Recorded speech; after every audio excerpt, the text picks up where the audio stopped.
So now that that's all been said, let's actually get to the goal setting or system setting for this year. First, we're gonna start big picture, looking at this whole year and looking at our life holistically. So number one, I want you to draw a circle in your notebook. First of all, I should explain, for this, you're gonna need a notebook and a pen. These are my favorite pens. These are the G2 Pilot pens.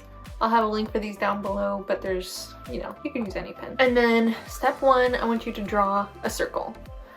Then, after you've drawn that, I want you to divide it and make it a pie with equal segments for work, family, friends, spirituality, exercise, romance and adventure, however you want to word that, and fun. You could also change these up if there's another item that feels like it should fit there, then go ahead and add that in. Okay, so now that you've drawn your pie, I want you to think about where you are right now in relation to each of these items, and then we're going to make a dot to mark how satisfied we are in that area. So closer to the center means it's not good, it's not feeling great, we definitely have room for improvement.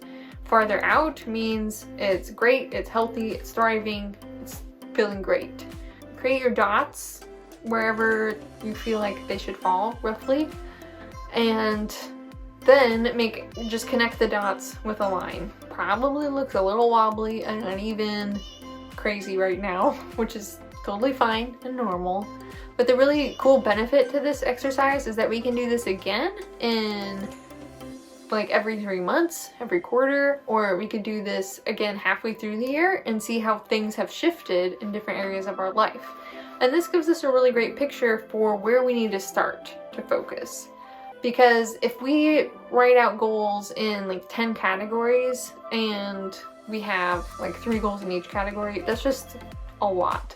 You can't improve every area of your life all at the same time.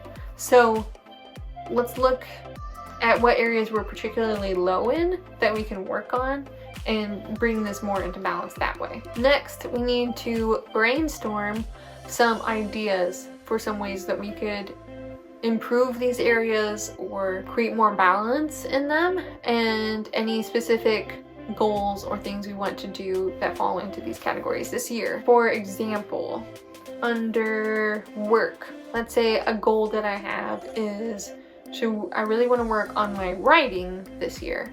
So then I can break that down even further to be more specific and measurable into things like committing to spend 15 minutes every day writing. That's a system there. I'm spending 15 minutes every day writing, and that's gonna eventually get me a healthy writing routine. There's a lot of options there, so just brainstorm some ideas and see what really jumps out to you as particularly beneficial that you want to focus on first. I wouldn't get too locked in during the brainstorming session. Just put down a whole lot of ideas that could help and fit in these. And then we'll look at those with the 3 things I mentioned before about what's in your control, what's specific and measurable, and what is building towards a system, not a one-time event. And just a reminder that we're not going to be focusing on all of these at the same time. We're really just paying attention to those areas that really are low. After we've looked at the whole year and our big picture goals for where we want to be, then we can think about this season. So whatever is lowest for you right now should be your focus for this season, and then the next season you can focus on something else. For me, I kind of find like each season of about 3 months has its own, that's like a good amount of time to focus on a particular area or a couple areas. So monthly, and this is where the goal setting system really comes into play. So every month at the beginning of the month, usually like on a Sunday or Saturday, I will take some extra time to create a monthly spread in my bullet journal.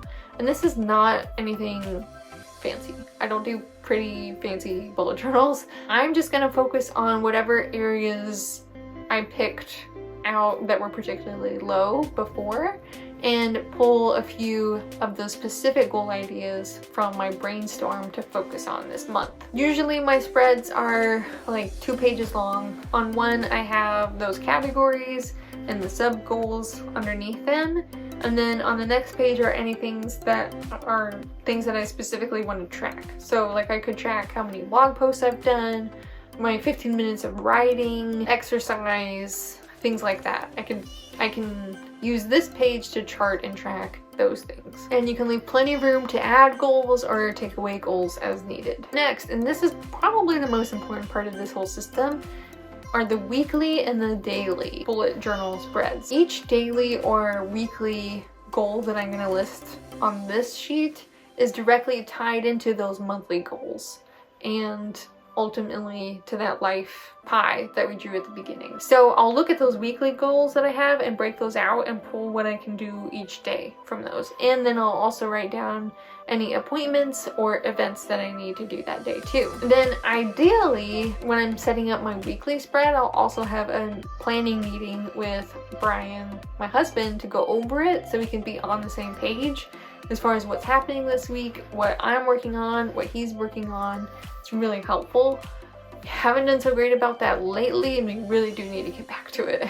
So every morning I create my daily list. I'll add to it or cross things off as the day goes, but I'll start the day with making that list of the things that I know for sure I need to do. At the beginning of every week, I'll take a few minutes to write out this weekly spread, and then at the beginning of the month, I'll take a few minutes to create the monthly spread. So, I mean, really, it maybe takes 15 minutes a week to maintain this and keep up with it every week. And because you're doing it every day, week, month, you're not forgetting the goals that you set at the beginning of the year. Instead of setting goals months and months ago, you have it freshly in your mind, and you're able to shift and pivot and adjust as you need to as life happens. So there's at least 3 reasons why this works. First is flexibility, because you can determine which areas of your life you want to focus on each season, and that can shift season by season.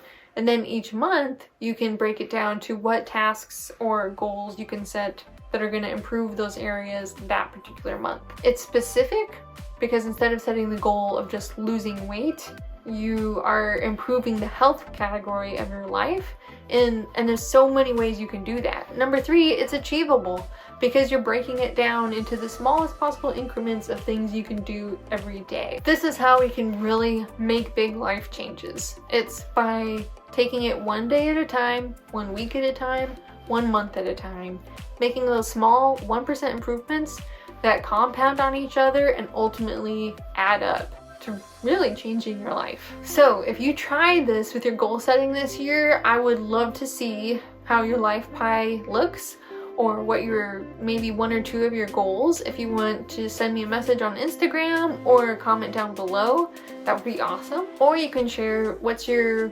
word for the year or this season in your life. Cheers to a new year. You've got this. I believe in you, and there are great things ahead for you. I truly believe that. Be sure to give this video a thumbs up if you enjoyed it, and subscribe for more videos. See you later.